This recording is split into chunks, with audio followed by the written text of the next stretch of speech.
tenemos una buena relación con Cristo. Eso es. Eso es. Nos falta intimar con Cristo. Nos falta relacionarnos más con el Señor. Fíjese que el profeta Isaías dice allí en el 55, versículo 2, a una nación que está descarriada, que está de espalda a Dios. A Isaías le tocó vivir un tiempo donde Israel está totalmente distanciado de Dios. Es por eso que Isaías, todo el libro de Isaías es un llamado que hace Isaías a la nación de Israel para que se vuelva a Dios. Pregunto, ¿quién se alejó de Dios y le ha ido bien? ¿Quién? ¿Puede alguien decir, yo me alejé de Dios y me va bien? ¿No tengo necesidad de nada? Nadie que se haya alejado de Dios vive en paz, vive en descanso, vive en confort. La gente del mundo gasta su dinero y su trabajo. Como dice Isaías, ¿por qué gastáis tu dinero y tu trabajo en lo que no sacia? Israel gastando su dinero y su trabajo, como la gente del mundo gasta su dinero y su trabajo, buscando la manera de cómo saciarse, porque en las vidas de ellos no hay satisfacción. En otros tiempos probábamos la droga, el alcohol, y cuánta porquería este mundo ofrece, buscando cómo saciarnos, cómo tener el confort para nuestra alma, cómo llenar el vacío que había en nosotros. Y probábamos una cosa y otra, y solo hasta que el efecto duraba, estábamos tranquilos. Terminaba el efecto de la droga y caíamos nuevamente en angustia. Bien dijo entonces Jesucristo a la mujer samaritana con respecto al pozo de Jacob. El pozo de Jacob, aguas naturales que representan las cosas naturales que este mundo ofrecen al hombre para que el hombre encuentre la paz, encuentre el descanso, el confort para su alma. Y Jesús dijo de esas aguas naturales, el que bebe de esta agua volverá a tener sed. Así es, Señor. Luego dice más, el que bebe del agua que yo le daré, no tendrá sed jamás. Amén, así es, Señor. Jamás. Jamás. Jamás.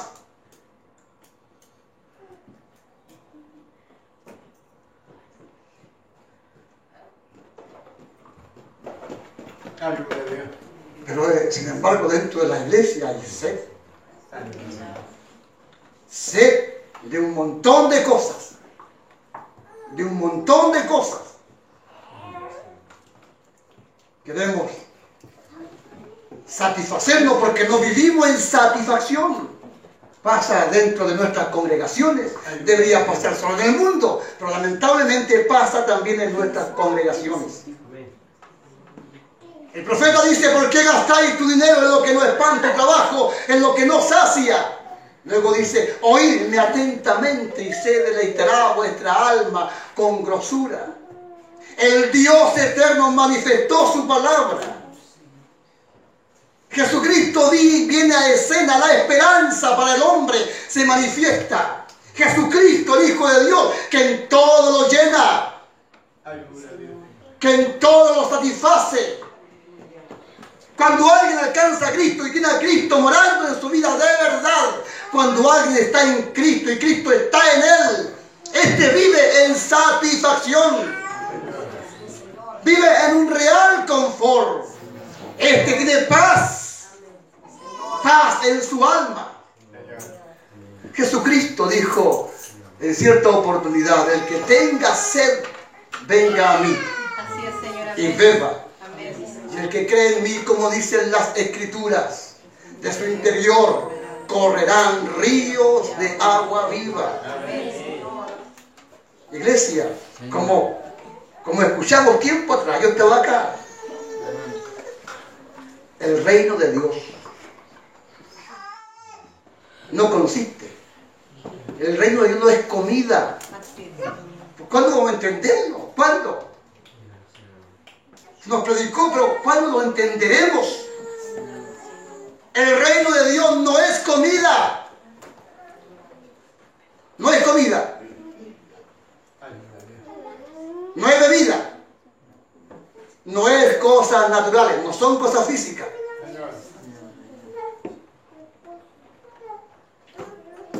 Las sanidades, el bien físico, el bien material, hermanos, son cosas añadidas a lo primordial, a lo necesario para mi vida, para mi alma, para mi espíritu.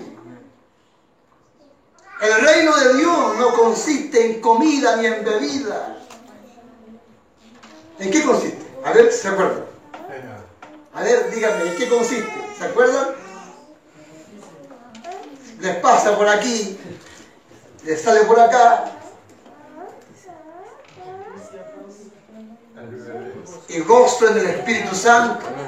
Entonces, ¿cuánto buscamos justicia? ¿Cuánto buscamos paz? ¿Cuánto buscamos el gozo en el Espíritu Santo? Que en eso consiste el reino de Dios. Y Jesús dice, buscar el reino de Dios, ¿ve? Necesitamos tener a Cristo, porque en Él está la justicia, en Él está la paz, en Él está el gozo del Espíritu Santo. Cuando estamos en Él, vuelvo a decir, crecemos en sabiduría, en estatura y en gracia. ¿Qué dice el apóstol Pablo? Pablo dice con respecto a esto, todo lo puedo en Cristo que me fortalece. Entonces es en Jesucristo que yo tengo paz y gozo en mi alma. Mire el texto, mire el orden del texto que hemos leído. Venid a mí todos los que estáis trabajados, cargados, y yo os haré descansar. Pero no termina todo allí. Sigue diciendo el 29. Llevad mi yugo sobre vosotros. Pero, ¿saben lo que es esto? Usted que viene a Jesús para experimentar descanso y paz para su alma, ¿está dispuesto a llevar su yugo? ¿Cuántos han venido para llevar su yugo? ¿Cuántos realmente llevan el yugo sobre sí? El yugo del Señor. Llevar el yugo del Señor es estar sujeto al Señor. Estar sumiso al Señor. Es caminar en obediencia. Un buey cuando se enyuga, acá hay campesinos. Cuando se enyuga, ese buey ya no depende de sí, depende de quien le guía, porque está bajo el yugo. ¿Cómo camina usted? ¿Camina realmente con un yugo sobre sí? Entonces, si alguien quiere experimentar paz y descanso para su alma, mire, vengan a mí los cansados, cargados y trabajados, que yo haré descansar. Él vino justamente para esto, para darle descanso al hombre. Pero ahora está diciendo que llevemos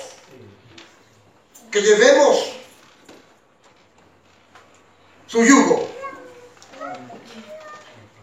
y que aprendamos de él, que es manso y humilde. Aprender de mí, que soy manso y humilde del corazón. Mire, hermanos, cuando llevamos el yugo del Señor sobre nosotros, aprendamos a llevar el yugo del Señor sobre nuestra vida. Aprendamos a ser sumisos, aprendamos a ser humildes, aprendamos a sujetarnos.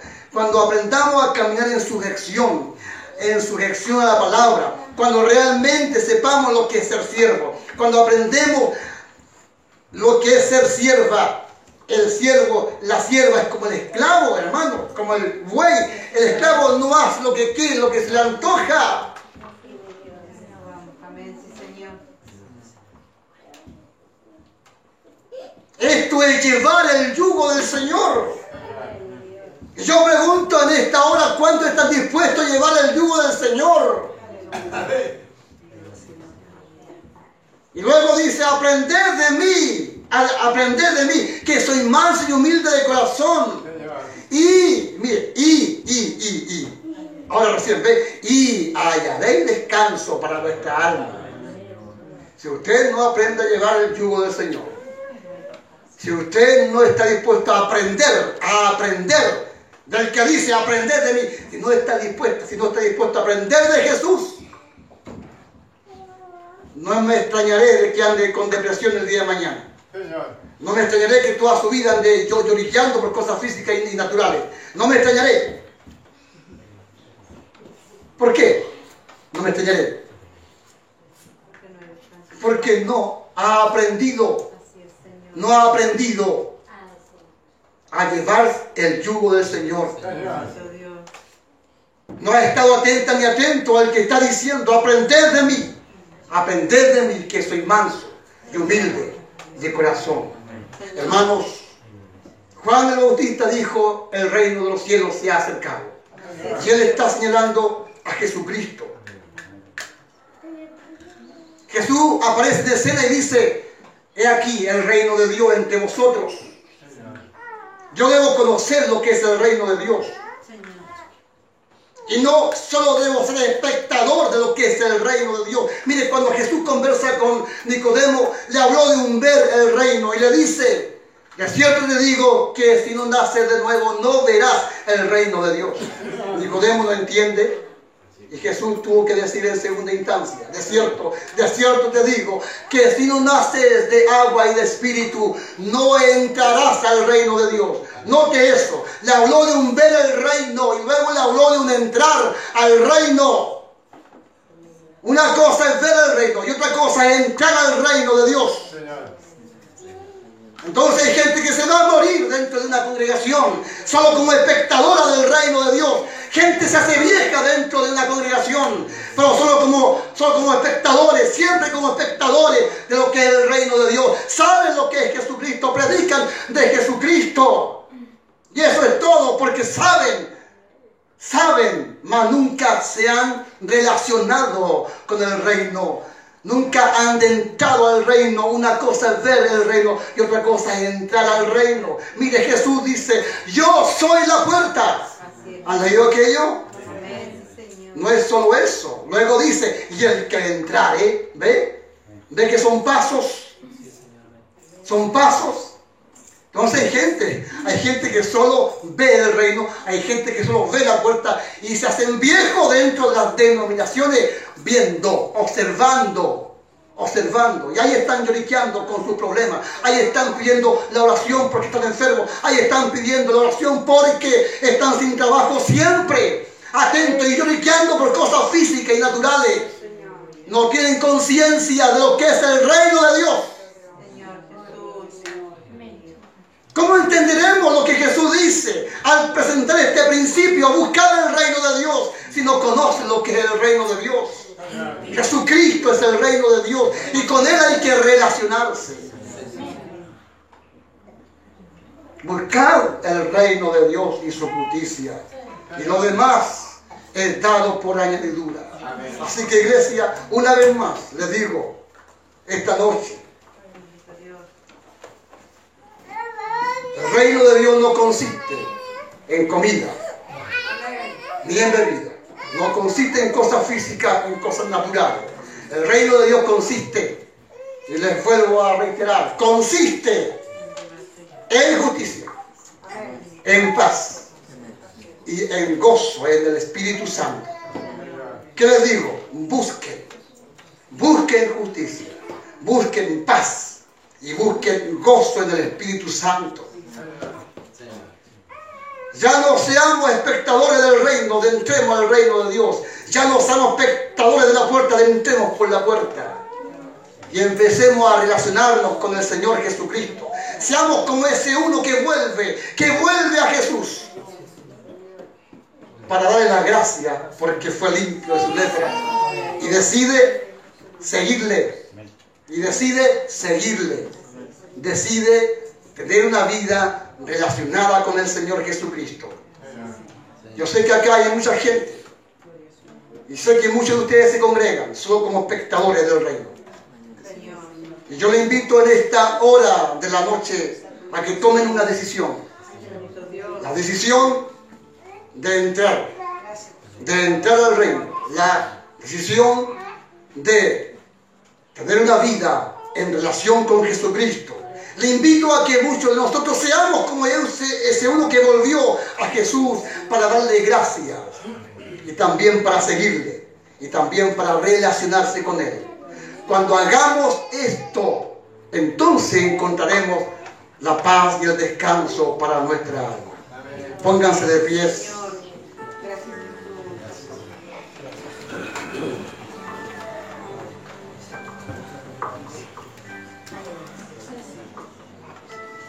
Medite ahí en su banca, en lo que he dicho, en el desafío que le estoy haciendo.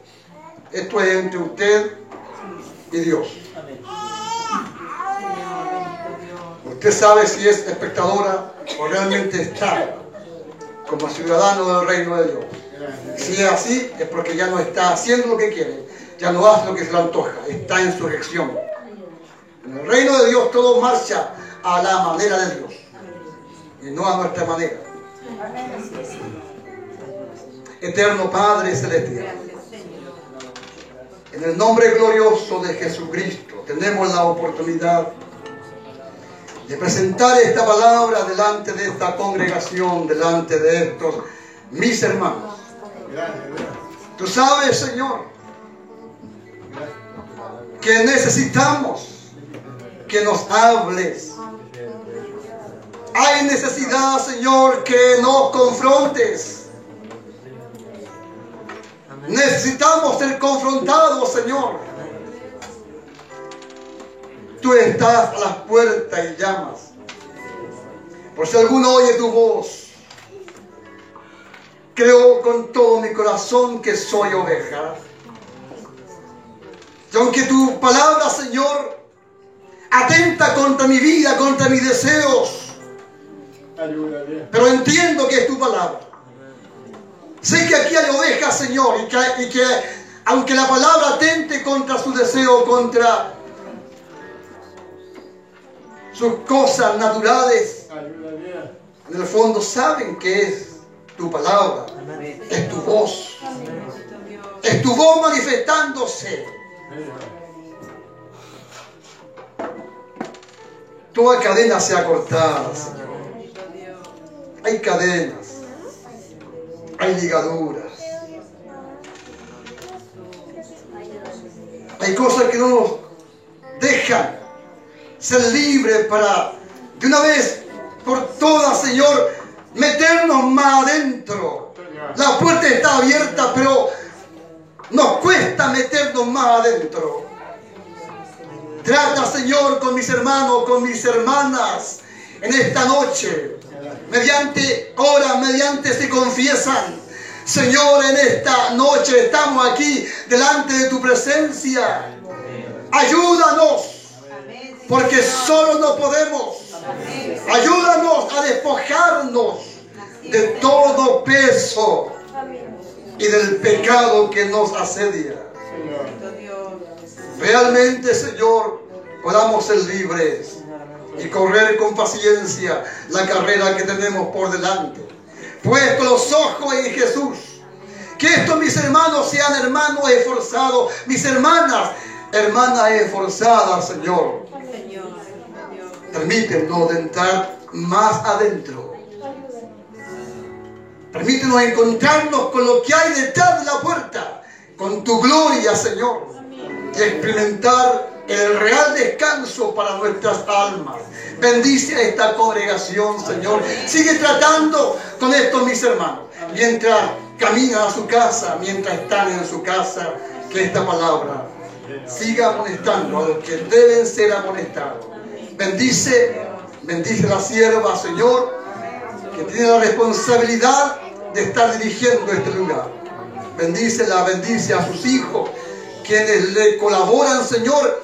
Bendice a todo diácono o anciano, Padre, que colabora en este lugar.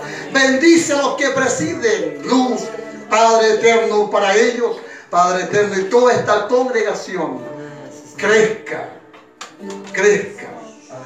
como dice el texto, en sabiduría, en estatura y en gracia. Amén. Gloria a Dios.